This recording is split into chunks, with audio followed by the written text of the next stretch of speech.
istilahnya sebenarnya kan, karena ada kesalahan dalam waktu tanam tadi ya. Jadi ada lagi Bu. Ini kan kalau dari kenapa ya dari morfologinya itu gimana ya, tinggi tanahnya kayak sama, rasa si ini gimana, ulernya si perang bukan ini ya, kenapa lebih banyak yang lain serang yang mungkin kadar apa patinya mungkin lebih tinggi. Perlu diteliti juga itu. Iya, bisa aja kadar patinya. Kenapa saya lebih menyukai yang lain? Di paling juga kurang lah, bukan enggak ada, tapi nggak sebanyak yang lain gitu. Mungkin sih dari ketiga coba misalnya kalau saya dulu kan ngerasain beberapa varietas ya, bisa aja sih paling mungkin rasanya lebih pulen berasnya ya. Yang lain lebih pulen, lebih enak, lebih manis, sementara yang paling ini kurang, sehingga burung-burung apapun nggak mau pergi air. Mungkin ya, Bisa jadi ya. Atau kalau mungkin paling kalau bisa kita bilang beras sekarang beras-beras yang macam beras biasa gitu ya rasanya. Sekarang apa namanya? Nama itu dulu yang itu kan? Sekarang apa namanya itu? Udah banyak nama sekarang dia.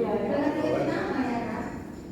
Sebenarnya kan Bu, varietasnya itu semua sama. Ketika masuk ke pabrik, ketika di Campur ya? di penggilingan itu sudah merek pabrik ya semua. Jadi nggak tahu lagi kita varietas apa lagi ya.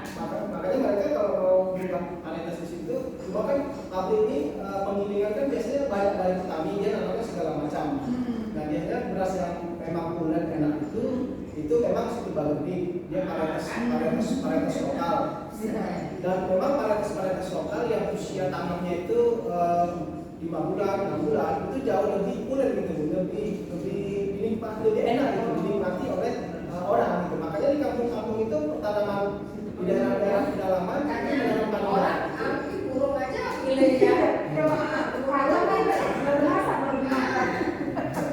Jadi ya perlu juga nanti siapa yang mau apa, kalau memang kita mau betul-betul meneliti ya jangan dikasihkan kita bilang sama orang ini kan ada yang pakai jalan-jalan itu pagi yang penggilingan pagi mungkin kalau itu bisa ini khusus ini ya varietas ini ya nanti kita bedakan gitu ya jangan untuk penggilingan ya ini juga bakal apa sih sehingga pagi itu tak mau Kurang.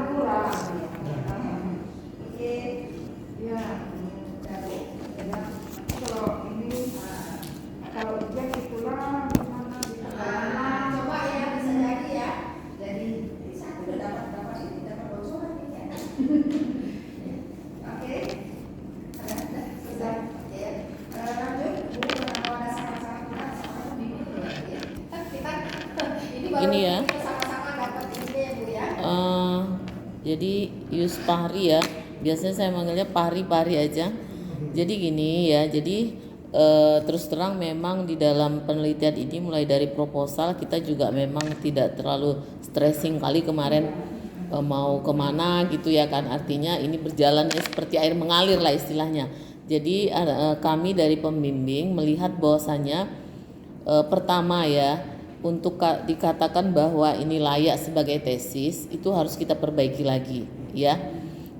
Memang kalau dari segi parameter atau variabel yang kita amati itu nggak mungkin lagi kita tambah karena sudah berlalu ya. Yang ada di sini adalah parameter yang artinya belum layak ya sebenarnya kalau dikatakan S2 karena hanya harus ada kajian-kajian kandungan N atau P pada tanaman misalnya, tapi karena ini tidak ada. Yang pertama coba ya dicatat analisis tanah ya, analisis tanah. Jadi nanti kaitan-kaitan pembahasan dan substansi dari penelitian ini kita perdalam. Nah itu intinya ya, itu intinya kita perdalam. Pertama analisis tanah ya, kemudian tadi ada terkait dengan lingkungan ya, intensitas cahaya. Nah selain intensitas cahaya mungkin curah hujan ya, curah hujan. Karena tadi ada kaitannya dengan musim tanamnya itu tidak sesuai dengan musim tanam ya. Kita lakukan itu. Jadi coba dikumpulkan lagi data-data pendukung. Nah, kemudian yang berikutnya, data-data ini kita olah lagi kembali ya. Contoh ya, salah satu adalah kita menggunakan korelasi ya. Korelasi nanti antara curah hujan dengan pertumbuhan, antara pertumbuhan dengan produksi ya. Nanti akan kita diskusikan lagi apa parameter-parameter yang akan kita korelasikan ya, supaya ini layak nanti untuk dikatakan sebagai tesis. Itu yang pertama. Jadi intinya substansinya harus kita perbaiki lagi. Itu pertama. Kemudian yang kedua ya, yang terkait dengan tadi ada beberapa hal yang ditemukan ya. Misalnya satu adalah kondisi lingkungan ya, seperti hama, penyakit. Itu kan tidak ada datanya di sini ya. Jadi kalau tidak ada datanya itu kan sulit kita untuk mengatakan bahwasanya ini karena serangan penyakit. Itu gimana kira-kira Yus Fahri? Bisa nggak kita dapatkan datanya itu? Paling tidak dari segi persentase lah. Misalnya serangannya, karena kita nggak bisa mengatakan oh ini lebih banyak diserang, ini lebih sedikit, nggak bisa. Kita harus menunjukkan data kuantitatifnya. Itu bisa nggak didapat? Nanti coba saya tunjukkan, kemarin ada yang mengamati tiap hari di lapangan. Data itu ya, betul. Iya. Jadi kan dia bisa melihat, mungkin dia nggak tahu apa dari segi parameternya aja. Ya. Dilihat. Mungkin dari sisi populasi dia lebih. Ya, benar-benar. Dia bisa dilihat langsung di lapangan gitu ya. Ya, jadi tadi adalah waktu tanamnya ya, periodenya itu, amati curah hujannya, semua lah yang berkaitan dengan lingkungan, apa yang bisa dikumpulkan. Kemudian dari segi hama penyakit tadi ya. Nah, karena pembahasannya tadi mengarah ke sana, walaupun sebenarnya kalau kita mau membatasi, ini kan kita hanya membatasi penelitian kita adalah paritas dan sistem tanam kan gitu. Tetapi karena ada hal-hal yang di luar penelitian, nah itu harus kita masukkan, termasuk hama penyakit atau hal-hal lain yang itu nanti bisa dimasukkan ke dalam pembahasan ya. Nah, kemudian yang ketiga, tadi kan ada dikaitkan misalnya dengan pola sistem tanam ini, dikaitkan misalnya dengan wisata gitu ya. Nah, itu nanti ya di dalam pembahasan, terutama yang terkait dengan jarak tanam, sistem tanam ya. Sistem tanam itu tadi kan tujuannya adalah untuk efisiensi ya, mengurangi benih ya. Nah, mengurangi benih. Nah, makanya nanti di dalam pembahasan itu bisa juga kita kaitkan, tetapi itu tidak bisa menjadi hal yang utama karena fokus kita adalah di sistem tanam, kaitkan dengan benih tadi. Tapi kalau yang namanya wisata apa itu adalah efek ya, side effect dari penelitian ini. Jadi tolong fokuskan nanti kepada bagaimana sistem tanam ini tadi dia tidak berpengaruh nyata ya terhadap tinggi tanaman ya, berpengaruh, jumlah anakan berpengaruh. Nah itu penekanannya ke sana, ke efisiensi penggunaan benih. Tapi di saran-saran boleh misalnya untuk wisata, terus ada penelitian lanjutan mengenai varietas, itu nanti tolong dicantumkan juga itu semua di saran ya.